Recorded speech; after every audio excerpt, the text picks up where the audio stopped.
నమస్తే. ప్రస్తుతం మనం సోమాజిగూడ ప్రెస్ క్లబ్‌లో ఉన్నాం. వందలాది మంది నిరుద్యోగులు సోమాజిగూడ ప్రెస్ క్లబ్‌కి వచ్చారు. సో, జాబ్ క్యాలెండర్ మీద, ఉద్యోగాల మీద చర్చ చేస్తున్నారు. ప్రభుత్వం స్పందిస్తదా? స్పందియదా? ఉద్యోగాలు ఏస్తదా? ఏయదా? ఇవాళ హైకోర్టు కూడా గ్రూప్ 1కి సంబంధించిన ఒక తీర్పు ఇచ్చింది. అది కూడా సంచలనంగా మారినటువంటి పరిస్థితి. మాట్లాడే ప్రయత్నం చేద్దాం. నిరుద్యోగులను చాలా కాలం నుంచి ఉద్యోగాల కోసం వెయిట్ చేస్తున్నారు. మాట్లాడే ప్రయత్నం చేద్దాం. బ్రదర్ ఏం పేరు? ఏంది? అసలు ఎందుకొచ్చారు? ఇక్కడ ఏంది సమావేశం? పూర్తి సారాంశం ఏంటి? నా పేరు కృష్ణమూర్తి. నేను పెద్దపల్లి జిల్లా. విద్యుత్ శాఖ నోటిఫికేషన్స్ గురించి చర్చిద్దామని ఇక్కడికి వచ్చాము. సో జాబ్ క్యాలెండర్ అసెంబ్లీలో విడుదల చేశారు ఆగస్టులో 2024లో. సంవత్సరం దాటింది, కానీ అందులో మెన్షన్ చేసిన మా విద్యుత్ శాఖ నుంచి వచ్చే నోటిఫికేషన్స్ అక్టోబర్ 24లో రావాలి 2024లో. కానీ ఇంతవరకు ఆ నోటిఫికేషన్స్ రాలేదు. మేము ఎక్కడికి వెళ్ళినా సరే ఆ నోటిఫికేషన్స్ ఉన్నాయని చెప్తున్నారు, కానీ ఇంతవరకు కూడా నోటిఫికేషన్స్ విడుదల చేయట్లేదు. అది ఎందుకు విడుదల చేయడం లేదో మాకు అర్థం కావట్లేదు.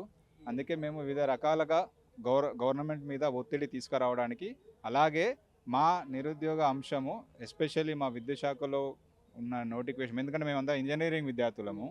సో మా నోటిఫికేషన్స్ అనేది గురించి తక్కువ మంది ఎవరు మాట్లాడారు, కానీ మా విషయం గురించి మేమే మాట్లాడాలి.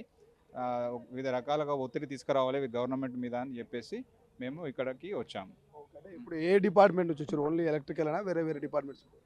Electrical, civil, mechanical. ఎందుకంటే విద్యుత్ శాఖలో 4 డిపార్ట్మెంట్స్ ఉంటాయి.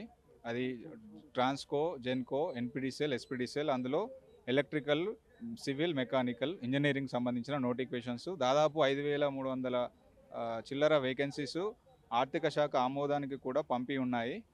సో 2018 నుంచి మన నోటిఫికేషన్స్ రావట్లేదు. 1-2 నోటిఫికేషన్స్ గత గవర్నమెంట్లో ఇచ్చిన పేపర్ లీకేజ్ వల్ల, వివిధ సమస్యల వల్ల అవి మేము అందులో కొట్టలేకపోయాము. 1-2 మార్కులతో మా నోటిఫికేషన్స్ మిస్ అయ్యాయి, జాబులు మిస్ అయ్యాయి. కాబట్టి ఈ గవర్నమెంటు చట్టబద్ధంగా జాబ్ క్యాలెండర్ రిలీజ్ చేసింది కాబట్టి వాటిని నమ్మేసి మేము ప్రిపేర్ అవుతున్నాం. కానీ ఈ గవర్నమెంట్ వచ్చి దాదాపు 22 నెలలు అవుతుంది, కానీ ఇంతవరకు మాకు సంబంధించిన నోటిఫికేషన్స్ రాలేదు. వేసిన నోటిఫికేషన్లు కూడా హైకోర్టు ఇవాళ చూసిరు కదా. సో మళ్ళీ రీవెరిఫికేషన్ చేయడమా లేకపోతే మళ్ళీ ఎగ్జామ్స్ కండక్ట్ చేయడమా అనేది టీజీపీఎస్ని నిర్ణయం తీసుకోమని 8 నెలలు గడువు ఇచ్చినట్టు. సో ఎట్లా చూస్తారు? ఇటువంటి పరిణామాలు చూస్తుంటే కూడా ఏమనిపిస్తుంది? అయితే ఇది మాది కార్పొరేషన్ అండి. విద్యుత్ శాఖ అనేది కార్పొరేషను. దీనికి టీజీపీఎస్సికి సంబంధం లేదు. సో వాళ్ళు కూడా కొన్ని ఇప్పుడు జాబ్ క్యాలెండర్ మెన్షన్ చేసి అందులో 13 రకాల నోటిఫికేషన్స్ ఉన్నాయి. ఆ 13 రకాల నోటిఫికేషన్స్కి ఈ గ్రూప్ 1, 2, 3 కేసెస్కి సంబంధం ఏంటి?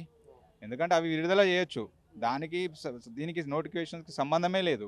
కానీ వీళ్ళు ఏం చేస్తున్నారు, ఆ గ్రూప్ 1 క్లియర్ అయితే గ్రూప్ 2 ఇస్తామని, ఆ గ్రూప్ 2 తర్వాత గ్రూప్ 3 ఇస్తామని, ఈ 3 క్లియర్గా అంది మళ్ళీ మేము కొత్త నోటిఫికేషన్స్ ఇవ్వమని మాట్లాడుతున్నారు.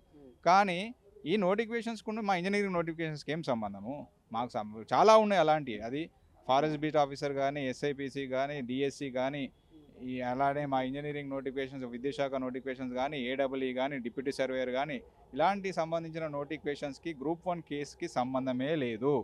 ఈ ఒక్క గ్రూప్ 1 కేసు పెట్టేసి మొత్తం నోటిఫికేషన్స్ అండ్ జాబ్ క్యాలెండర్ని ఆపేస్తున్నారు. ఎలా అయిన గ్రూప్ 1 కేసు ఇంకొక 5 సంవత్సరాల దాకా సాగుతూనే ఉంటుంది. అప్పటి వరకు మీరు నోటిఫికేషన్స్ ఇవ్వరా? అప్పటి వరకు మేము ఇలానే ఉండన్నా?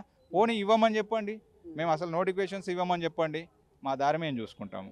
కానీ ఎవరిని కలిసినా త్వరలో ఇస్తాం, ఖాళీలు ఉన్నాయి, వేకెన్సీస్ ఉన్నాయి, కమిటీలు అని సిలబస్ కమిటీ అంటారు, లేదా వేకెన్సీస్ కమిటీ అంటారు. అసలు వేకెన్సీ కమిటీ అనేది ఎందుకు వేశారు? శాంతికుమార్ కమిటీ వేశారు.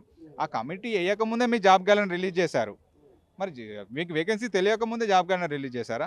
జాబ్ క్యాలెండర్ ఎందుకు ఆపేశారు? ఎస్సీ వర్గీకరణ ఆపేశారు. ఒకవేళ ఎస్సీ వర్గీకరణ కనుక అనే అంశం కనుక లేకుంటే మరి ఆ నోటిఫికేషన్స్ అన్ని వచ్చేవి కదా. మరి ఇప్పుడు ఖాళీలు అని చెప్పేసి ఈ కాలయాపన చేస్తూ నిరుద్యోగులను మానసికంగా, ఆర్థికంగా బాగా ఇబ్బంది పెడుతున్నారు. ఇది నిజంగా క్షమించరాని నేరం. ఎందుకంటే నిరుద్యోగ సమస్య అనేది చాలా పెద్దది. మన తెలంగాణ అనేది పోరాటం తెచ్చుకున్నది, కొట్లాడి తెచ్చుకున్నదే నిరుద్యోగ అంశాన్ని రూపుమాపడానికి. అప్పుడు అలానే ఏ గవర్నమెంట్ వచ్చినా ఇదే ప్రాబ్లం అవుతుంది. మీరు కరెక్ట్గా మీరు 2 లక్షల ఉద్యోగాలు మేము అడగతలేము ఒకటే సంవత్సరంలో. మేము నిజమైన నిరుద్యోగులు, మాకు ఈ రాజకీయాలతో సంబంధం లేదు. ఎన్ని అయితే ఇవ్వగలుగుతారో మీరు అన్ని ఇవ్వండి. మాకు సంవత్సరంలో ఈ పలానా డేట్ నుంచి పలానా డేట్ వరకు ఏ నోటిఫికేషన్స్ అయితే మీరు ఇస్తామన్నారో ఆ నోటిఫికేషన్స్కి మీరు ఆ పర్టికులర్ వేకెన్సీస్కి మీరు నోటిఫికేషన్స్ ఇవ్వండి. అవి 10,000 ఉంటాయా, 20,000 ఉంటాయా, మాకు సంబంధం లేదు. మేము ప్రిపేర్ అవుతాం, మాకు వస్తే రాసుకుంటాం, లేకపోతే మేము ఇంకోటి చూసుకుంటాం. ఇది వస్తుందని చెప్పి దీనికి ప్రిపేర్ అయ్యి కోచింగ్లు తీసుకొని ప్రిపేర్ అయ్యి కూర్చొని మేము అటు వేరే దానికి వెళ్ళలేక ఇందులో కంటిన్యూ కాలేక మళ్ళీ దానికి తోడు ఉద్యోగాలు వద్దని 60,000 ఇచ్చినామని 70,000 ఇచ్చినామని ఇలాంటి స్టేట్మెంట్స్తో మేము మానసికంగా చాలా చితికిపోతున్నాము. ఇక కొద్దిమంది అయితే ఇది భరించలేక ఆత్మహత్యలు చేసుకున్న వాళ్ళు కూడా ఉన్నారు. అసలైన తొలి వెలుగు. ఫాలో వాట్సాప్ @తొలి వెలుగు అఫీషియల్.